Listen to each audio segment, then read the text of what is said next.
Saudação de paz, queridos amados irmãos, tudo bem com vocês? Eu sou Flávio Teixeira. É muito bom ter a oportunidade de estar do outro lado da sua telinha para mais uma videoaula da revista Betel Adulto.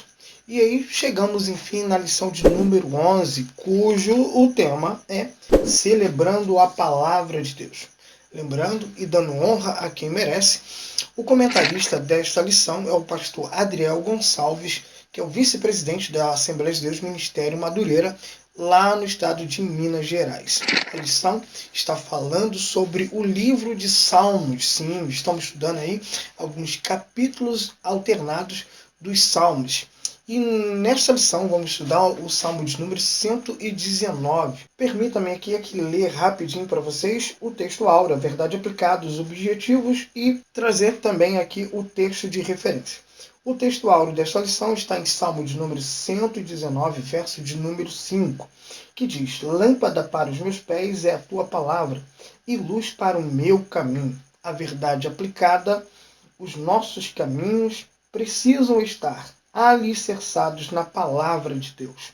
Os objetivos desta lição é identificar as características do Salmo 119. 2. Apresentar as qualidades das Sagradas Escrituras. E 3. Mostrar a importância de meditar na Palavra de Deus. E para esse vídeo não ficar muito comprido, a gente vai tentar dividi-lo aqui em parte, né? Vamos tentar. Se vocês estiverem me acompanhando aí no Instagram, vocês devem estar vendo aí nos stories que eu não estou em casa. Na verdade, estou na casa da minha mãe, né? E aqui a gente não tem aquele cenário preparado, os meus livros, a Bíblia de estudo, tudo ficaram lá em casa, pois a gente está em isolamento social e não sabemos quando vamos estar retornando para São Paulo.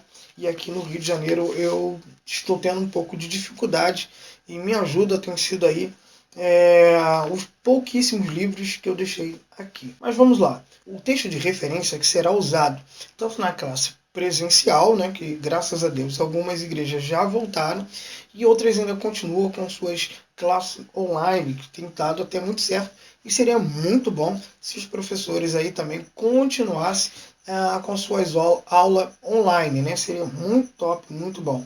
Porque quando a gente faz uma aula online, a gente pode falar um pouco mais, sem ser muito interrompido, e pedir para os alunos deixarem aí as suas perguntas no comentário. Isso vai te ajudar bastante para você preparar conteúdo para o seu canal, né?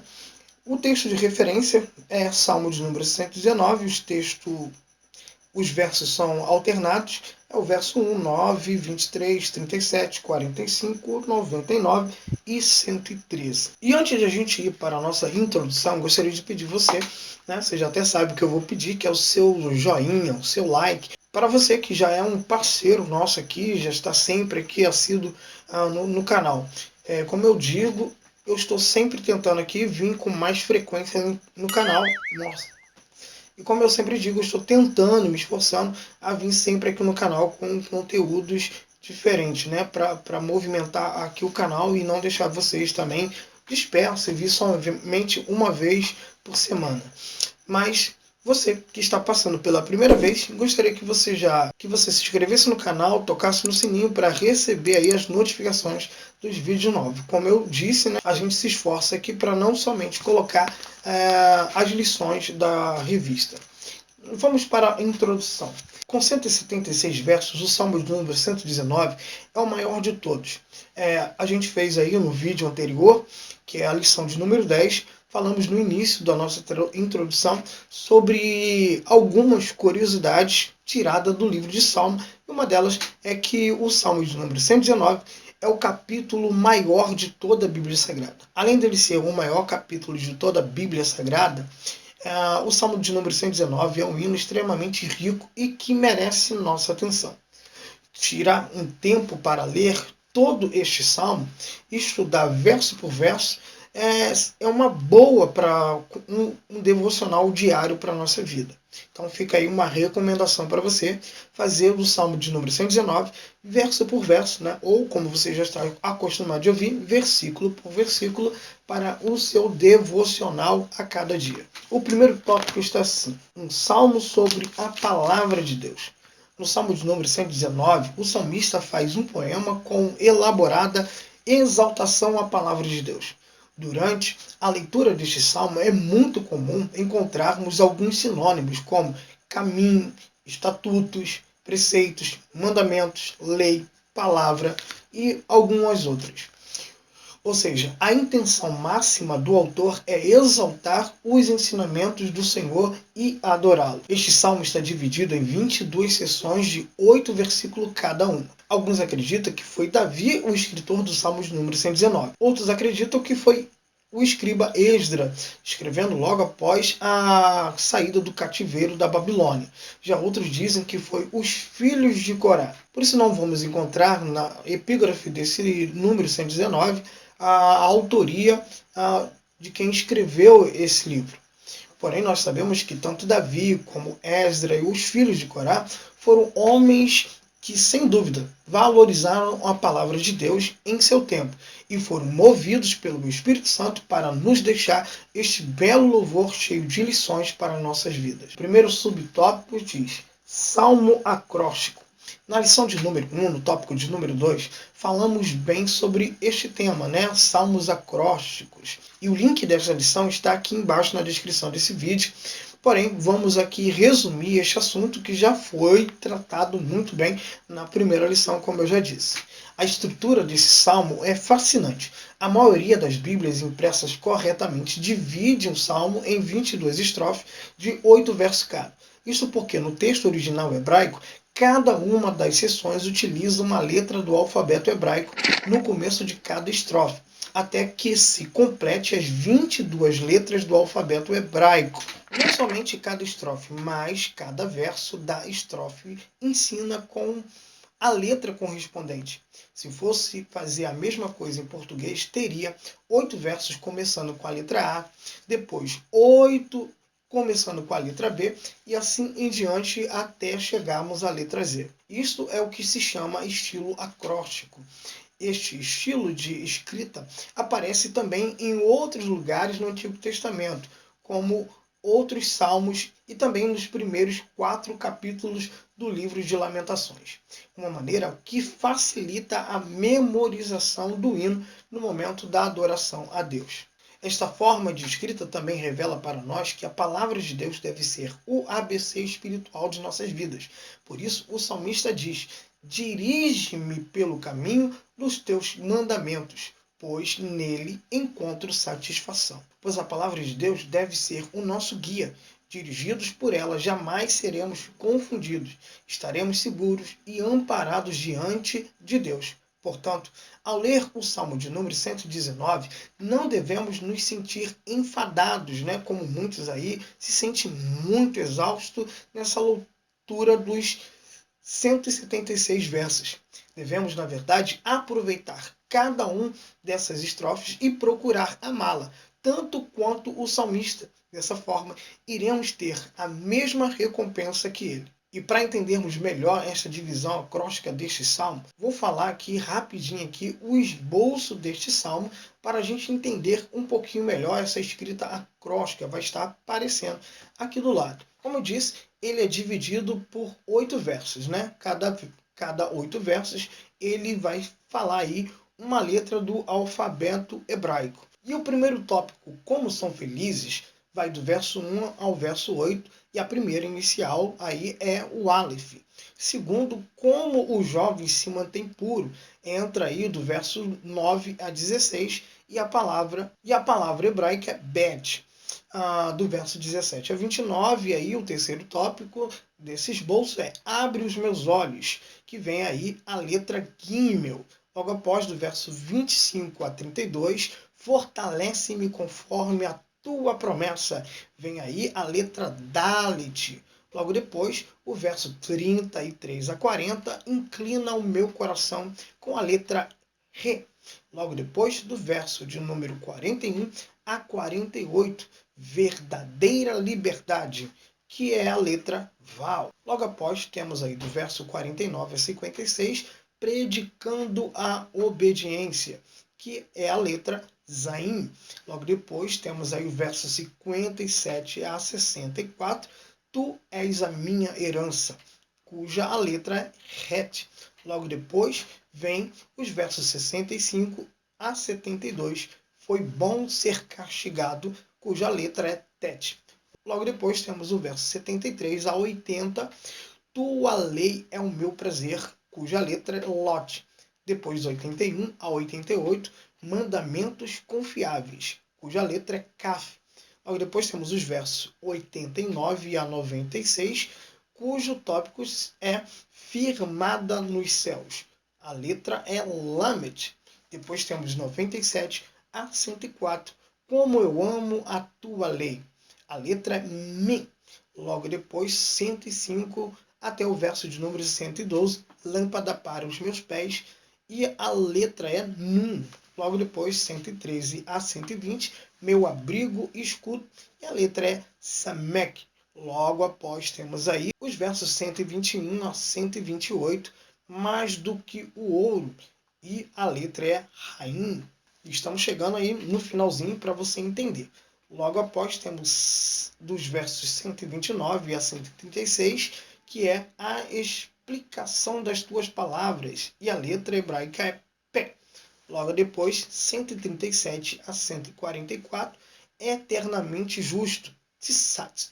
Logo depois, 145 a 152, eu clamo de todo o coração, cuja letra hebraica é kof. Logo depois, 153 a 160, verdade e essência da tua palavra. A letra é resh. Logo depois, 161 a 168, diante da tua palavra. A letra hebraica é shin. Logo, por último, aí encontramos aí dos versos 169 a 176, chegue a ti a minha súplica, e a letra é tal. O segundo subtópico, a lei e o testemunho. O hino focaliza um único tema do começo ao fim, utilizando uma variedade de sinônimos, como já falamos na introdução desta aula. Em cada verso desse cântico, o valor da palavra de Deus é frisado. O tempo para ler e meditar na sua mensagem é bem investido, pois nos chama a evitar a insensatez do pecado e seguir a sabedoria revelada pelo Senhor. Subtópico 3, encontramos então aí o tema os teus mandamentos e os teus estatutos.